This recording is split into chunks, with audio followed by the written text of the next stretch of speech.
Hey friends, it's Shannon Dusky, and this is Unwind Your Life, a podcast where I unwind the deeper meaning behind life's ordinary events to inspire us all to live with more peace, joy, and intention every single day. I'm so happy you're here.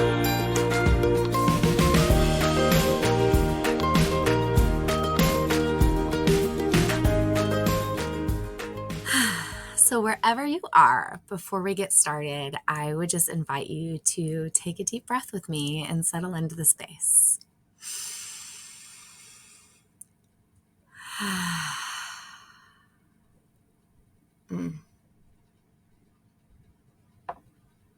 want to talk about boundaries today.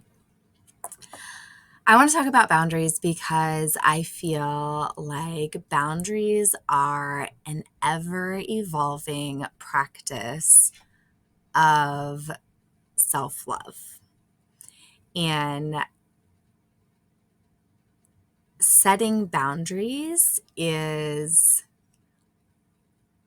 one of the most important things that we can do for ourselves in order to live a more just joyful and happy life, a life that aligns more fully with our own personal values.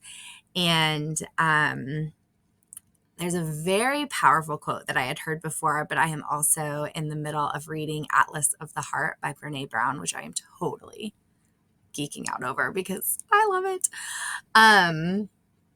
And so I wanted to share this quote with you as we get started and just discuss some different ways to think about boundaries. So this is a big quote from her book. By the way, this book is like very, very beautiful, which is why I wanted it like in person, but like in print. So this is a quote from the book. And it says, boundaries are the distance at which I can love you and me simultaneously. She credits Prentis Hemphill with this quote.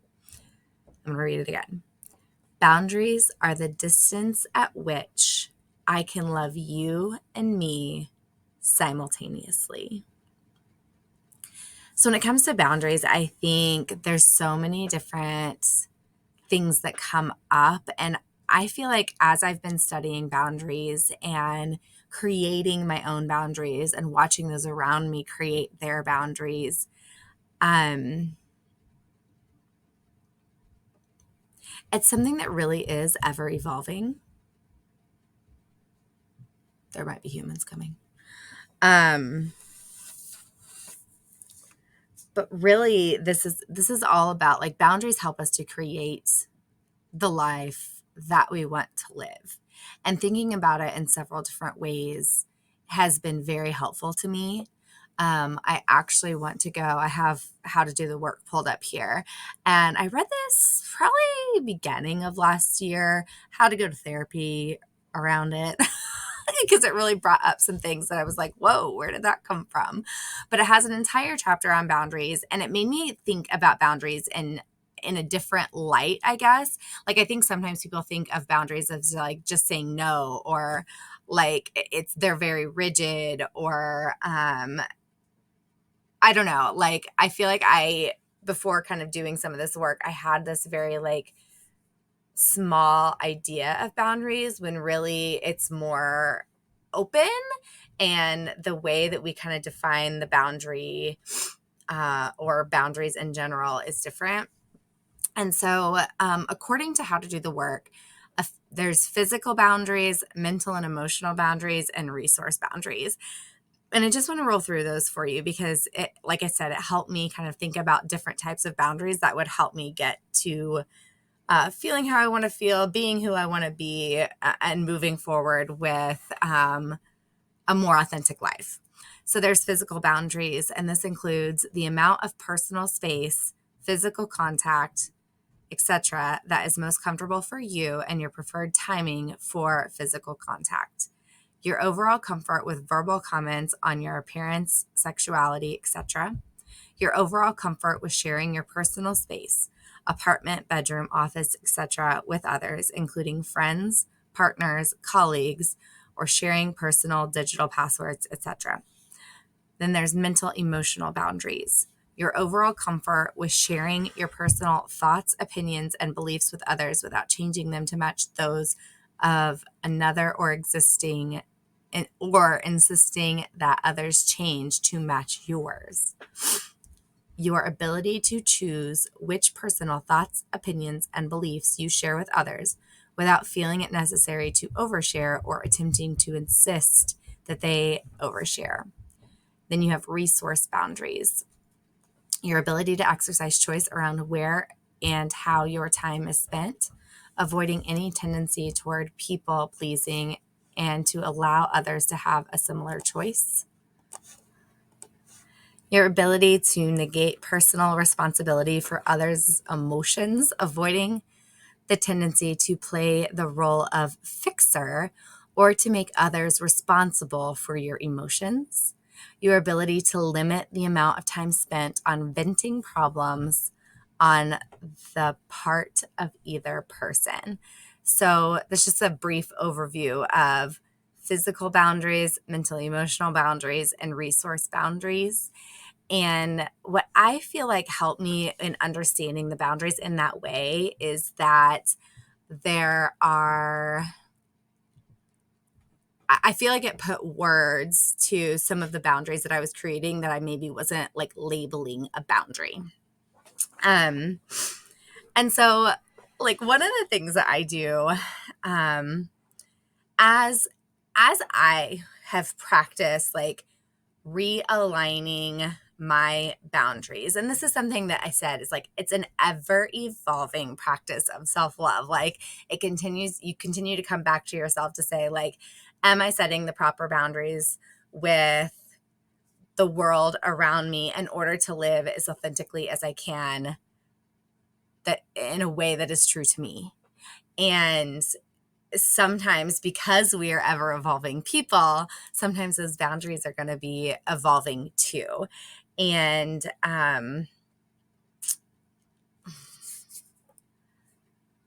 I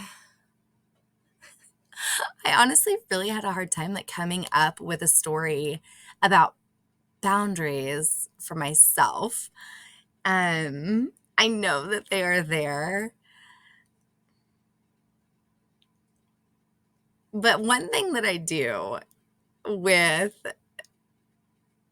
those around me and people around me, is I celebrate the shit out of things when people tell me no.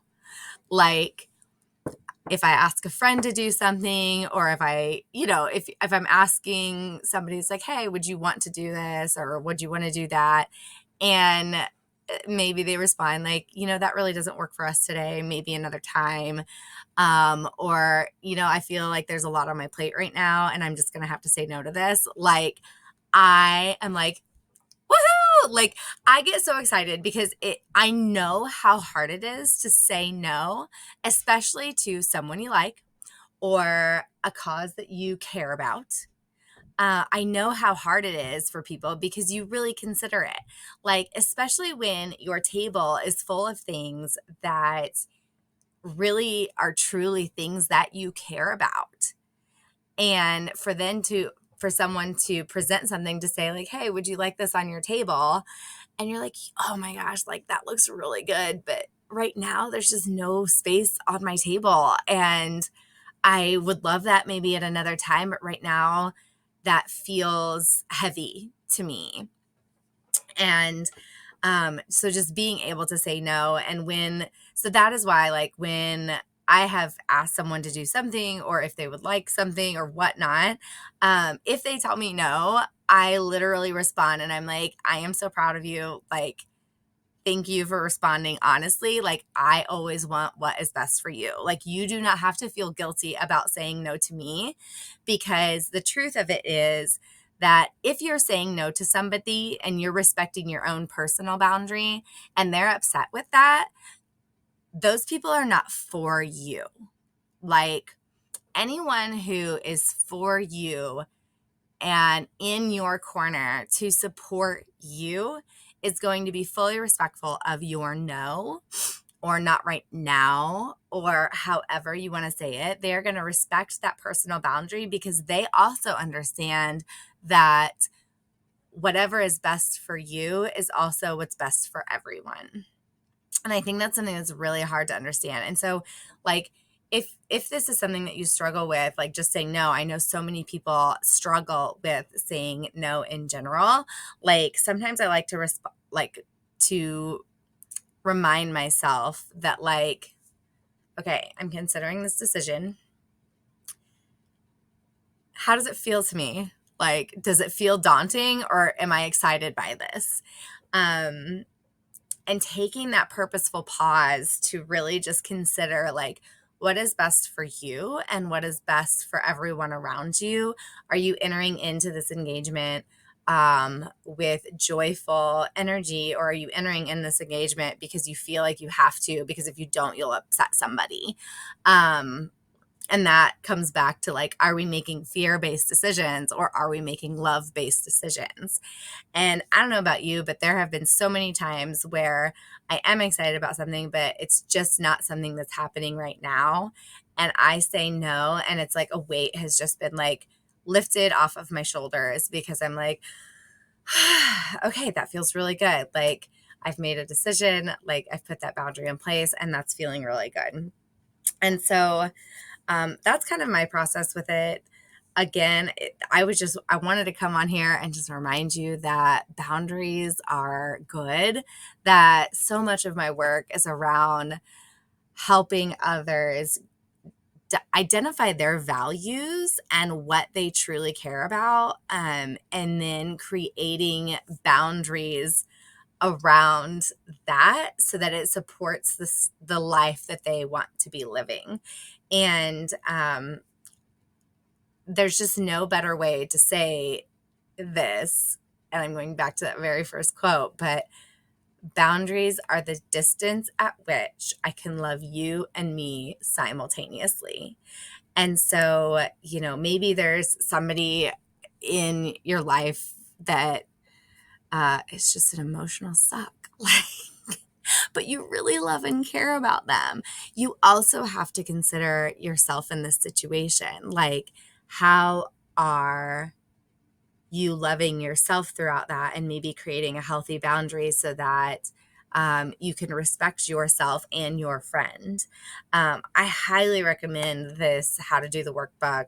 I think How to Do the Workbook. She also has a workbook that goes with it. There's example conversations around how to communicate those boundaries then with others. And I know, like, that is super helpful as well. So I'm going to cut it off because I feel like I'm starting to ramble, and I got 3 kids upstairs doing who knows what. My husband just left for work. So just remember that choosing love and choosing yourself is admirable and courageous, and it might feel in the moment like maybe you're letting somebody down, but boundaries are still the distance at which I can love you and me simultaneously.